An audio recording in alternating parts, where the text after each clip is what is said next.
নমস্কার বন্ধুরা, আমার ইচ্ছে পূরণ চ্যানেলে আপনাদের সবাইকে স্বাগত জানিয়ে আমার আজকের রেসিপি শুরু করছি। আজকের রেসিপি খুবই সিম্পল, সাধারণ, কিন্তু ভাত রুটি সবের সাথেই এটা দারুণ লাগে। ঝিঙের একটা তরকারি করব। প্রথমে সর্ষের তেল দিয়ে দিয়েছি, তেল গরম হয়ে গেছে, আমি বড়িগুলো ভেজে নেব। বড়িগুলো খুব সুন্দর করে ভাজা হয়ে গেছে, তুলে নিলাম। কালো জিরা ফোড়ন দিয়ে দিলাম।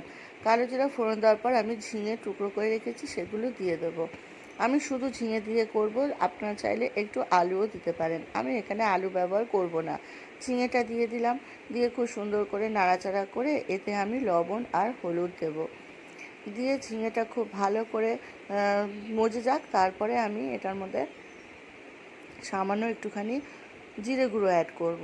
দুটো কাঁচা লঙ্কা দিয়ে দিলাম। কাঁচা লঙ্কা ঝালটা আপনারা আপনাদের অনুযায়ী দেবেন। জিরে গুঁড়ো দিয়ে দিলাম হাফ চামচ মতো, খুবই সামান্য জিরে, আর কোনো মশলা এখানে লাগবে না। একটু তেলের মধ্যেই নাড়াচাড়া করে নিচ্ছি ভালো করে, তারপরে জল দিয়ে দেবো। জলটাও খুবই সামান্য পরিমাণে, যেহেতু দেখছেন আমি আরও একটুখানি লবণ আর হলুদ অ্যাড করেছি। দেখুন আমার রান্নাটা, জলটা কিন্তু খুব একটা বেশি দেইনি। এইভাবে রান্নাটা খানিকক্ষণ হোক, তারপর আমি যে বড়ি ভেজে রেখেছি সেগুলো একটু হাতের সাহায্যে গুঁড়ো করে নিচ্ছি, নিয়ে দিয়ে দেবো।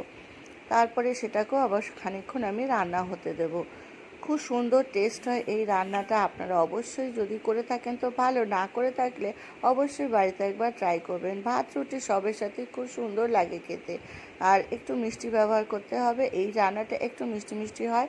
আমি তাই 2 চামচ মতন চিনি দিলাম, আপনারা কম বেশি করে দিতেই পারেন। ব্যাস, তৈরি হয়ে গেল আমার অতি সুস্বাদু ঝিঙের একটা রেসিপি। কেমন লাগলো ভিডিওটা অবশ্যই জানাবেন। টাটা।